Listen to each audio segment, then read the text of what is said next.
28 তারিখে কিন্তু ফলাফল চূড়ান্ত হয়ে যাওয়ার যদি আমরা পাল্টা একটা মিছিল নিয়ে দাঁড়াতে পারতাম, কিন্তু কেন? খালেদা জিয়ার মুক্তির দাবিতে আয়োজিত সমাবেশগুলো বিএনপির নেতারা ভারতের সঙ্গে সরকারের সমঝোতা স্মারকগুলোর কড়া সমালোচনা করেছে। ভারত সরকারকে উদ্দেশ্য করে বক্তারা বলেন, বাংলাদেশের সঙ্গে সম্পর্ক রাখতে চাইলে এদেশের জনগণের সঙ্গে সম্পর্ক রাখতে হবে, সরকারের সঙ্গে নয়। গাজীপুরের রথকুলা মাঠে সমাবেশে দলের স্থায়ী কমিটির সদস্য মির্জা আব্বাস বলেন, বাংলাদেশের চারদিক থেকে অক্টোপাসের মতো বিদেশি শক্তি হাত বাড়িয়ে দিয়েছে, এদের থেকে বাঁচতে হবে, স্লোগান দিয়ে চলবে না। পুলিশের ভয়ে তরুণেরা যদি আন্দোলন না করে তাহলে এই দেশ থেকে গণতন্ত্র চিরতর মুছে যাবে। অনেক রক্তের বিনিময়ে এই দেশ স্বাধীন করেছি, কারো দাসত্ব করার জন্য নয়।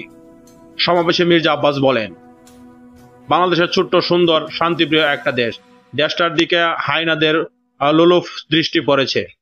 এই লোভনীয় দৃষ্টি বন্ধ করতে হবে, যেন লোভনীয় দৃষ্টিতে তাকাতে না পারে। আমাদের নেত্রী বেগম খালেদা জিয়া বলেন, বিদেশে আমাদের বন্ধু আছে, প্রভু নাই।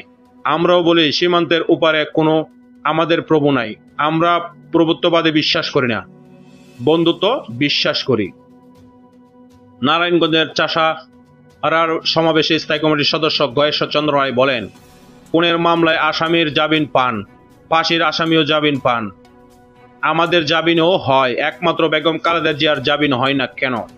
প্রতিবেশীদের সন্তুষ্ট করতে মিথ্যা মামলা দিয়ে তাকে জেলে আটকে রেখে তিলে তিলে মারতে চায় আওয়ামী লীগ সরকার। আওয়ামী লীগ সরকারের আমলে ভারতের সঙ্গে 49টি চুক্তি হয়েছে উল্লেখ করে গয়েশ্বর চন্দ্র বলেন, একটি চুক্তিও শেখ হাসিনা পার্লামেন্টে আলোচনা করেনি, জনগণকে অন্ধকারে রেখে চুক্তি করা হয়েছে। ময়মনসিংহের সমাবেশ স্থায়ী কমিটির সদস্য সেলিনা রহমান দেশবাসীকে বলেন, বিএনপির সঙ্গে এক কাতারে মাঠে নামার আহ্বান জানিয়েছে। তিনি বলেন, আমাদের লড়াই শুরু হয়েছে, সে লড়াই থামবে না, সে লড়াই চলবে। প্রায় 8 মাস পর বিএনপির দলীয় প্রধান খালেদা জিয়ার মুক্তির দাবিতে রাজধানী ঢাকা সহ সারা দেশে কর্মসূচি পালন করেছে বিএনপি। বৈরী আবহাওয়ার মধ্যেই সমাবেশগুলোতে নেতাকর্মীরা অংশ নেন। অসংখ্য নেতাকর্মী মাঠে অংশ নেন। ধন্যবাদ দর্শক, ভালো থাকবেন, আল্লাহ হাফেজ।